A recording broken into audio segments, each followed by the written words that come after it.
Hey everybody, Zeke back with another Path of Exile video for you guys. So I released a video the other day on Uber Maven, and it kind of turned into this really long amalgamation of a boss guide, along with a bit on the currency aspect of it. I kind of wanted to just set it straight here, so we already have the boss killing guide out of the way. So now let's go over the loot that I got from 100 Uber Maven Kills. I spent 60 divines this morning on 100 writs, and then ran them all in succession. So I'm pretty burned. If I sound a little tired, please forgive me. It was a pretty rough hours. Anyway, so the gems you can see over here, a lot of them were pretty garbage, like control destructions, like 5 chaos right now. Added a chaos damage is pretty bad. The added flat damages are all pretty bad. Fire pin's pretty bad. I think all the penetrations are pretty bad. Let's see, where's cold pin? Cold pins, yeah, 10C. None of them are worth more than about 10C. The ones that are worth, we've got Awakened Ellie damage, that's about 1.7 divines right now. Area of Effects about 1.4, 1.5. Let's see, Brutality is not very good. Swift Affliction's about 100 chaos, 90 to 100. Burning damage is, wow, it's down to only 35C. And let's see, was there anything else over here that was good? Cast while channeling is about 20. Awakened GMP is going to be pushing 8 divines right now. Unfortunately, we didn't get an Awakened multi-strike this time around. But, you know, it happens. And I think Awakened Fork's worth a little bit. Now, the good news is, out of all these runs, we got 2 Awakened Enhance, which are about 8 divines each. And then 2 Awakened Enlighten, which are roughly 24 divines each. So it seems like, out of these 68 gems, 4 of them are Awakened Exceptional, I think is the wording they're using. Let's see. Yeah, exceptional. So it seems like they've got roughly the same drop rate as all these other gems. So I would venture to say these are either weighted the same or very similarly. So that's pretty cool to find out. So I'm not going to skew anything by removing these from our total value. I don't think that's fair because we didn't get the multi-strike. We didn't get the enhance, or we got the enhance. The what's the third one called? Enhance, Enlighten, Empower. We didn't get a single Empower. We didn't get any spell echoes. There are quite a few things that you would expect to get, especially getting 6 of these that we just didn't get. So I'm not going to really try to skew the results too much. We got 3 Doppelganger Geises, which is a little above the average. I think they said it's like a 2% chance on the site. We only got 8 of the expected 10 impossible escapes, so that's unfortunate. However, this one's worth about 5 divines. One of these 3 is worth about 2. And then we got a couple of big wins. We got 2 imbalanced guards. These are about 13 divines each. We got, let's see, a chaos inoculation, which I don't remember the exact price. Last I checked, they're about 24 divines. It might be more, it might be less. But that's a really nice win. It kind of replaces the Empower not dropping. We got a Reliquary Key. At the end of the video, we're just going to go check this out ourselves. I'm not going to sell it for the 150C. I think it'd be more fun if we just go see what we can get out of it. We got, of course, 1 sextant per run. The Atlas tree gives you 1 sextant per run. And then my average this time was lower than in the last video for these conflicts. I only got about 1 in every 3 this time around. So I think the average is going to be like 1 in 3 roughly.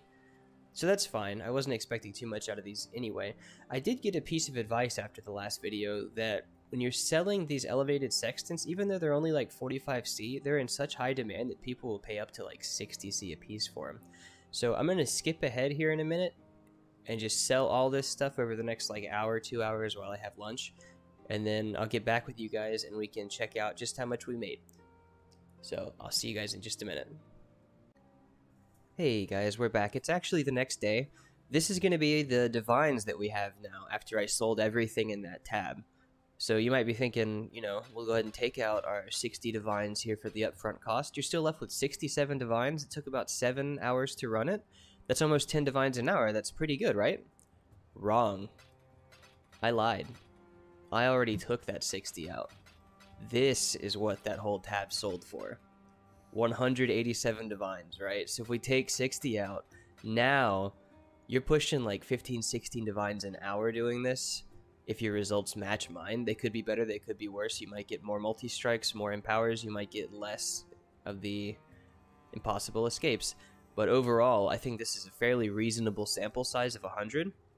We profited 127 divines. Now, I clocked my average run speed once I kind of got into the flow state of it a bit, warmed up a little.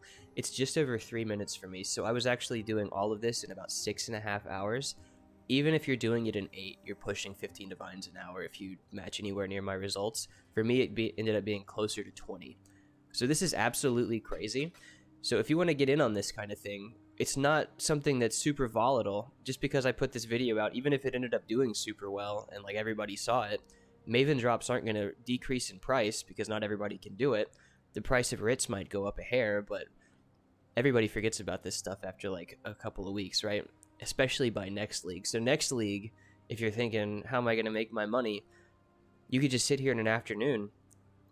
Think about it this way. If I grinded up to 60 divines and then invested them in Maven, by the time I finished Maven, I could afford a headhunter right now with this. They're like 180 divines, the most they've ever been. So get in on boss killing. Maven specifically, she's the most consistent, I would say, of all the Ubers. Pretty crazy results. Let's go ahead and run this guy. I've never been in one of these, so I'm kind of excited. We're probably going to get some garbage. Oh, wow, this is interesting. We'll probably get some garbage, but, you know, if we happen to get something cool, that'd be nice. And, well, that's too bad. I wonder what these are even worth. Does it even recognize? It's, you know, 40k. It's not the worst thing in the world. It's still pretty cool experience. So yeah, that's going to be the video. Hopefully you guys learned something. I know there's going to be people who are talking about averages and talking about skewing results and etc, etc. Look, no matter how much you want to skew your results, nothing in that tab was worth more than 24 divines. And you're going to get a few things of that caliber over the course of 100 runs. It's nuts. So yeah, take it with a grain of salt, but I highly, highly recommend you get in on Uber farming. It is super profitable, especially right now with the weird changes to high-end loot. Good way to make some money. Once again, if you have any questions, leave them down below. I'll get back to you immediately. If you learned anything or just got excited, go ahead and leave a like for me. I really appreciate it. If not, that's totally okay, and I appreciate your time. See you in the next one.